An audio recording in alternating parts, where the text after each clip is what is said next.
Ladies and gentlemen, welcome back for Killer 8. Here we are in the Harman's room while playing as Harman Smith, a younger version of that, which if you're just joining us for the first time, you unlock by playing on Killer 8. He is the 8th assassin, which is weird, but it's also really badass.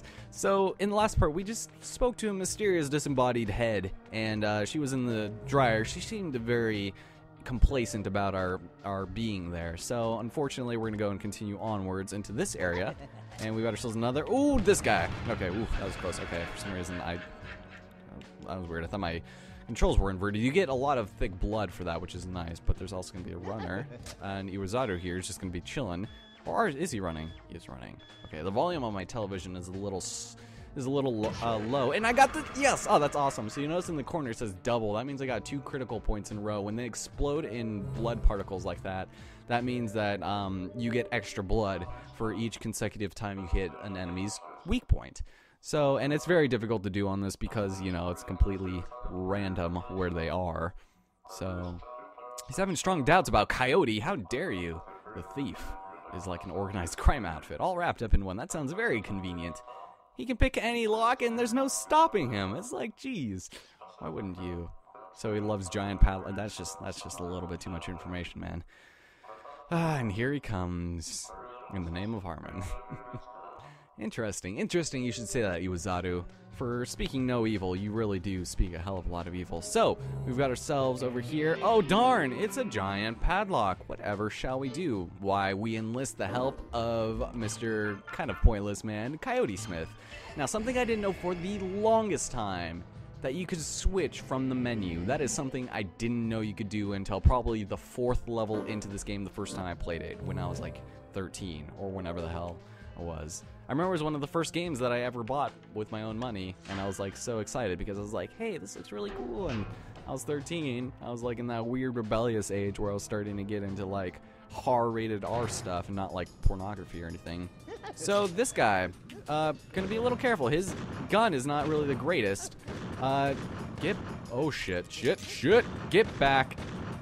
See, do you see how much it takes to kill these guys? And, okay, I'm not a fan of Coyote whatsoever. We'll have to use him probably on and off, but for the most part, I'm going to try and avoid using him as much as possible, because Dan is a much better alternative, and Coyote just has a weird way of shooting, as well as Kevin, I suppose, but... Alright, so now that we're back in this area over here, because you remember that we couldn't get through there the first time, we're going to go ahead and head back into room 212, which will have no importance to us later on aside from this puzzle, which will actually give us what this game would consider a key. So as for our items, we're going to go ahead and equip the fire ring. Oh, and also something else, speaking of things I didn't know about, you can actually restore your health with blood from here. You just click it and then you can restore it. It's pretty much pointless on Killer 8 because, like I said, instant death from practically everything. But now we can play with this candle. And with this, the fire ring howls. I love how it says it howls, of all things for a ring to do, and it howls. Now, basically, you need to hit these in the right order, and it's not very difficult. If you're playing on normal difficulty, the numbers will be at the bottom of the candle, but you can just look at the rings underneath and just do it in that order, and it's really easy. A lot of the puzzles are practically unchanged in terms of their answers. The way they present themselves are a little bit differently, but when we examine the shelves, we've got ourselves an odd engraving. Be prepared to pick up many of these over the course of the game because you're going to need them to do specific little things. If you mess up on the candle, you can use the air conditioner to blow them out. I'm not kidding you. You need to use an air conditioner to blow out candles. If the wind is that powerful, or the air, then why is it even air? I don't know. But let's go ahead and go over here.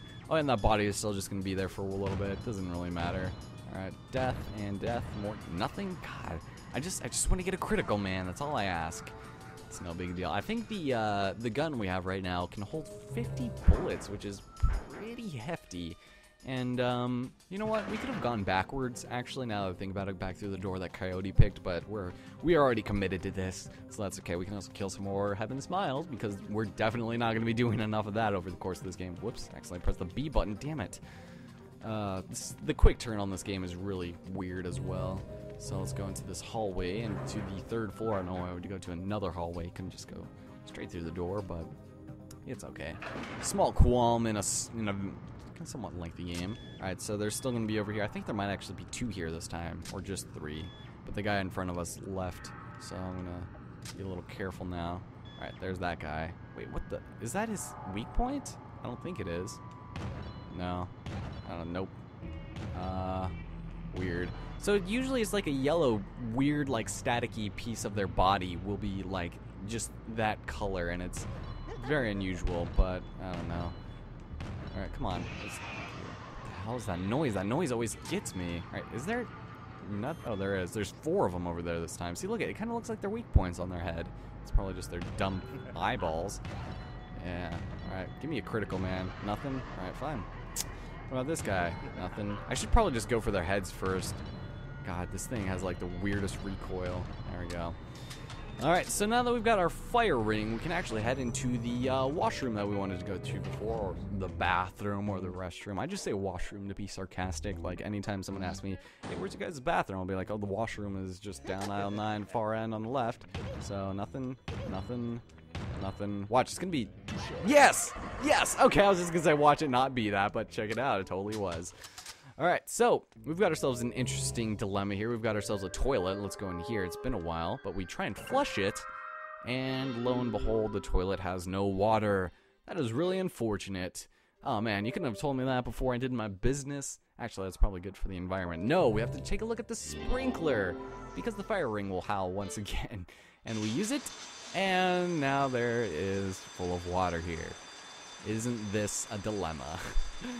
Oh god, this bathroom kind of reminds me of the one in Serpico, because I watched that kind of recently, like last month, and he was in the bathroom with his buddy, and they were looking out the window, and I guess this girl was getting undressed, and he didn't see, but they turned out the lights so nobody could see, and the commander walks in, and he thinks that Serpico is gay, and it's like, no, Al Pacino's like the least gay person I know, even though he's not married, and he has many kids, so because of that, a strange item dropped into the washroom there, or the laundry room, I should say.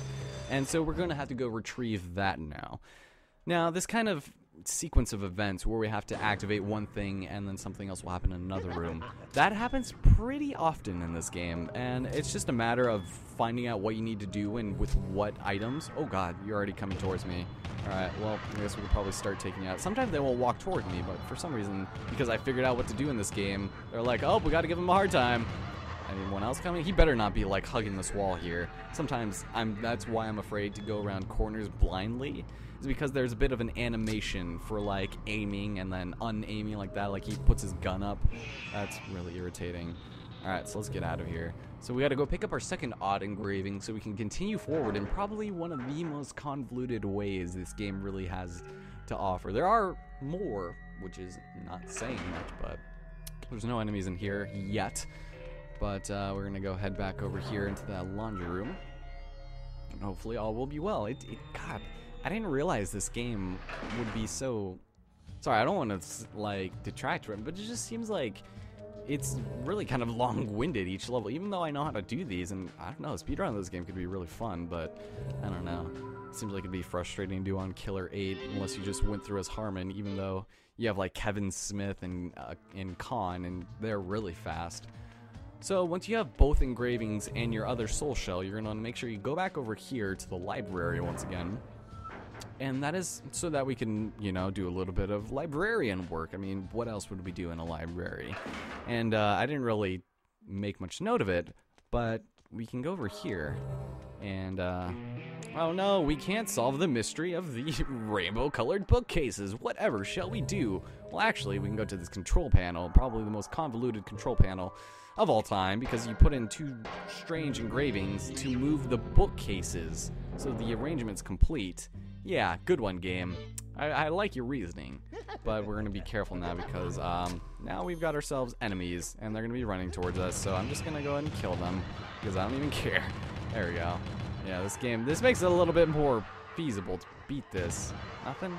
Really? Nothing? Alright, fine. That's okay by me. I don't really mind not getting any blood out of that, but... Alright, so now we've got ourselves hallway north. This will take us to stairs that we're going to need to use in a minute. And over here we've got ourselves Iwasato. How's it going? Is he going to tell us how to continue onwards? Because I know what to do here. I'm going to have to switch to Mr. Mask Man. But he's going to tell us that Mask is whack. He is whack. And there's a crack. It's his show. He's filthy powerful. He is literally a tank. Destroy all of Kingdom Come. I never understood that. Kingdom Come. He's a liability of it. Yes, he is kind of a liability. Until later, he becomes one of probably the biggest powerhouses in this game, and he'll eventually be able to take hits that no one else can. Oh, hey, look, how convenient. It is a crack in the wall. Well, guess what we get to do, ladies and gentlemen? We get to deal with ourselves a nice little bit of destruction of a symphonic manner.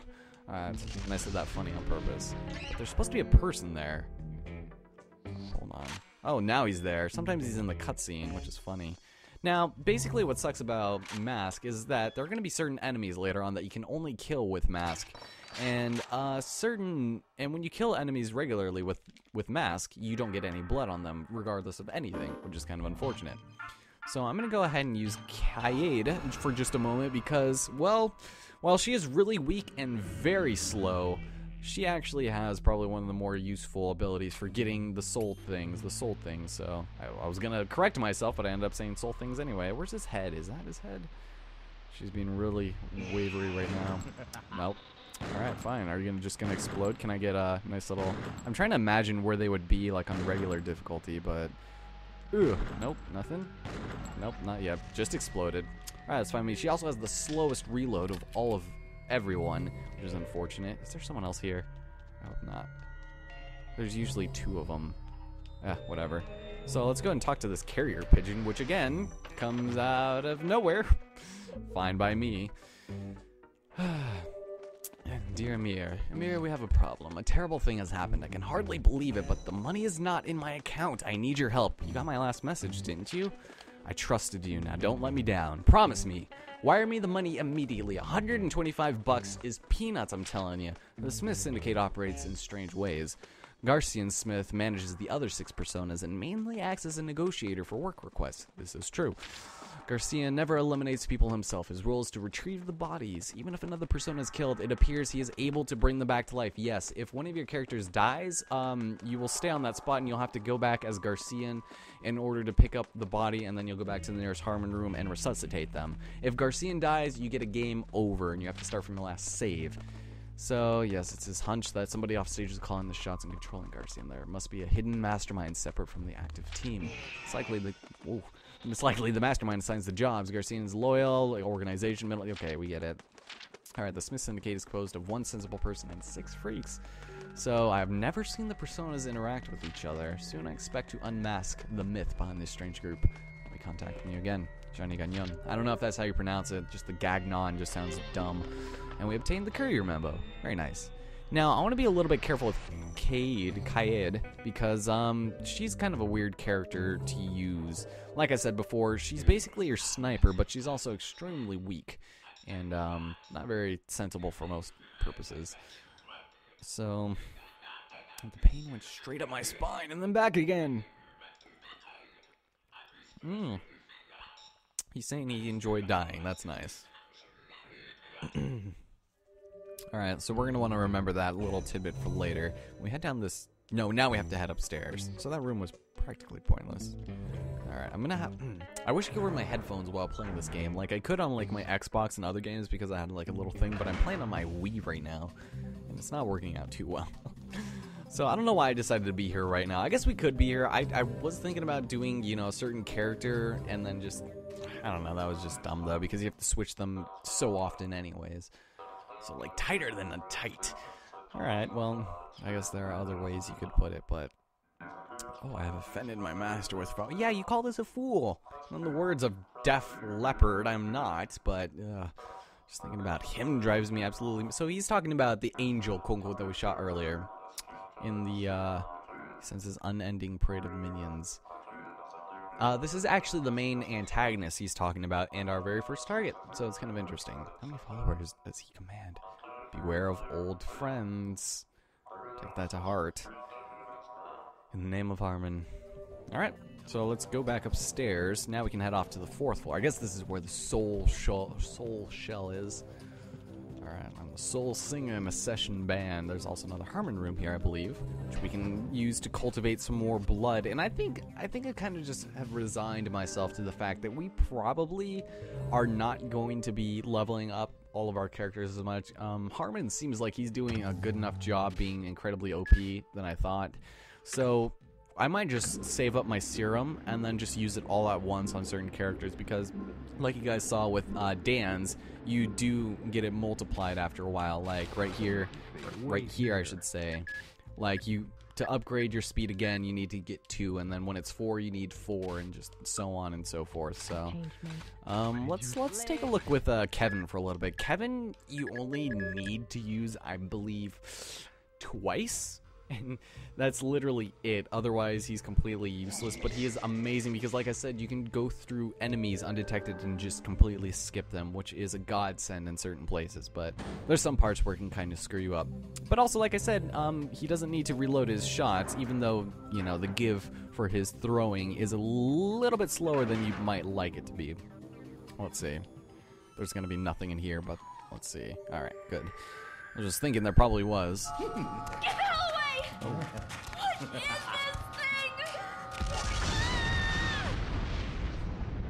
Oh.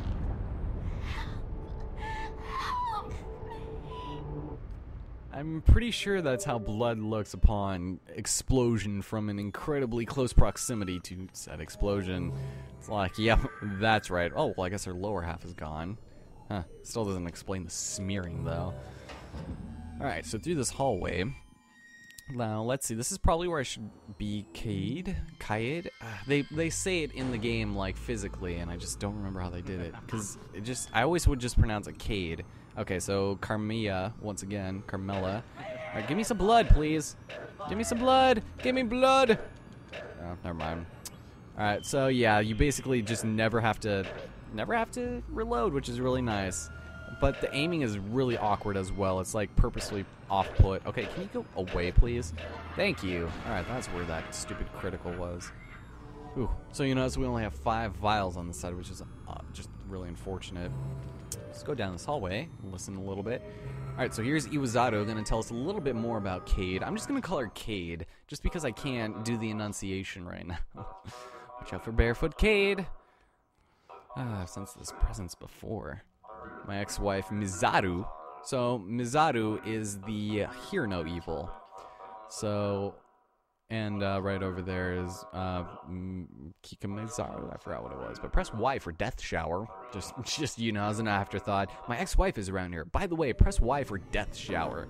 And basically, this is where Cade comes into handy. And that is to destroy barriers as well as you know, invoke suicidal tendencies with those who may be unfamiliar with it. Let's do it.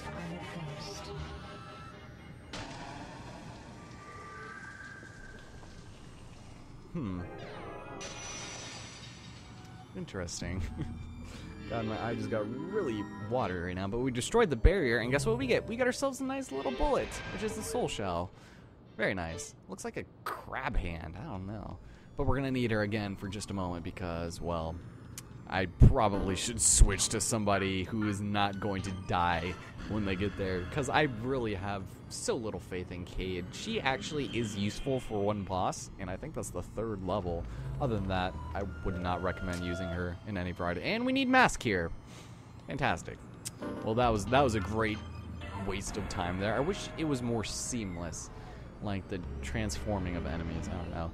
There is a map in this game you could use by pressing the X button. And typically in, you know, normal mode, you can go ahead and look at whatever floor you're at, and it'll tell you the green ones you've been at, yellow ones you haven't. It'll tell you what persona to use at what door, as well as where save rooms are, but they're not present in Killer8, which kind of makes these kind of redundant, in all honesty. So we don't need to really worry much about that. But oh great, you're gonna be just totally just killing my groove, man. Oh wow, he's not dead?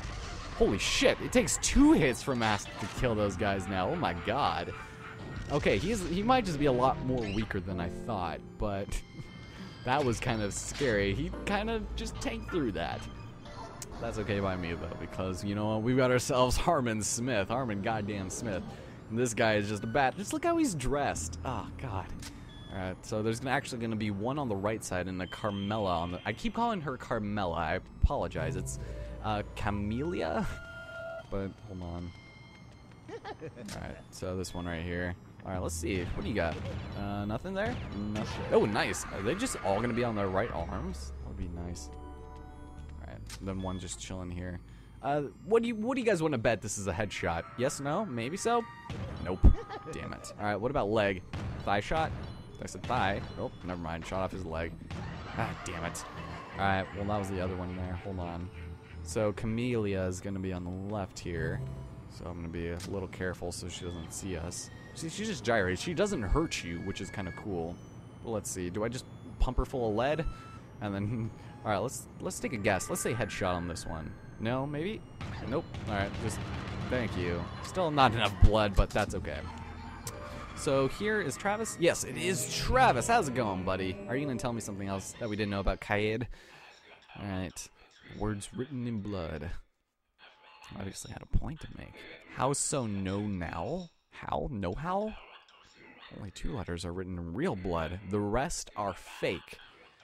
So this is kind of interesting. The game kind of contradicts itself for this particular mechanic in the sense that he said that you can tell what real blood is from fake blood and that the real blood will stay, which means that Killer8 is absorbing fake blood. And there's a point later on in the game where she completely contradicts herself here.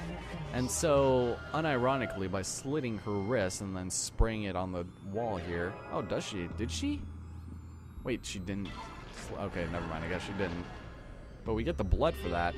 And I guess we've got the NO that is just chilling there. That's fine by me. So let's be someone else. Let's be Khan for a little bit. Now, Khan is the youngest of the group. He's classified as quote-unquote child compared to the group. He is blind, and but he has super sonar abilities, which is badass as all hell. And he's also the quickest character. His special ability, believe it or not, is pretty badass. Whee! Ah! Don't run into any Heartless. Where did that come from? So, yeah, right, this is just... He's awesome. And this is good for getting, like, through quick areas. But I want to be careful things don't spawn and I die. Wait, what the hell? Room 406? What the hell's in here? I honestly completely forgot about this. Might there not be Heartless in here? Actually, no, I think Travis is in here. And that's all. He'll just talk to us and he'll say something about a character. But there'll be a Heaven's Smile on here. Not a Heartless. This isn't Kingdom Hearts. That would be kind of bleak. Alright, so if I die here, that would be a little unfortunate. Yep, there's Heaven's Smile. Okay, there you are. Be careful. Shit! Oh god, that was scary. This is what I hate about the game. Not being able to kill them immediately. That is scary. Alright, let's go talk to Travis. This better be worth it. I think he insults us here. He's cooking. Did you see I'm busy? Yes, I can see you're busy. But you... We really are kind of a rude group of ragtag assassins. Oh, see, look at just calling us a loser. Oh, now he's gonna tell... Are you gonna talk about... Oh, never mind. The traders. Okay. So the traders he's referring to would be Camellia or whatever. They have a white body splattered with red blood. We already saw her. A reminder of traitorous deeds. So yes, apparently a martyr. Splotches look like beautiful red roses. I guess that's one way. I can see it's Camellia, which is weird. Yep, kill one of them, you'll get loaded up. Alright, cool. Thank you for that. So let's get out of here. That was pointless, but hold on. There's going to be another person that spawns. So I'm going to use... let's use Dan for a little bit. I'm kind of afraid to use him because right now he's still kind of weak. But that's okay. Why isn't your gun spawning? You're Hellion, man. Alright, so typically enemies will spawn when you walk back through doors. So just be a little wary of that. What do you got? There you are. Alright, where are you going to be? Nope. Oh, there's your leg again. Alright, going to be a little careful. We have a down ability, which is good. Because we can just stomp on them. There we go. Alright. We don't get any blood for it, but at least he's dead. Alright. More enemies? Shoot, I thought I heard somebody. Can I not go this way? I can't. Okay, it's not letting me go, like, right across the hall here. That is kind of bullshit. And thank you. Oh, get back! Loretta! Loretta! Oh, god damn it. I really need that counterattack. I'm telling you guys what. Alright. Anyone else? On the left side. I'm guessing. Nothing? Thank God. There's gonna be a guy around this corner, though. No, there's just a door. There's just a door. Okay, thank God. I'm always nervous because they always appear when I don't think they will, and so on. It's just really confusing. Anyway, we are going on 25 minutes right now, so next time on Killer 8, we're going to go ahead and deal with ourselves quite possibly the end of this level because we have the only 2 soul shells remaining, which means we are almost at the end. So next time we're going to go ahead and finish off the first level, which is called Angel, alright? Hope you guys enjoyed this so far, and see you guys in the next part.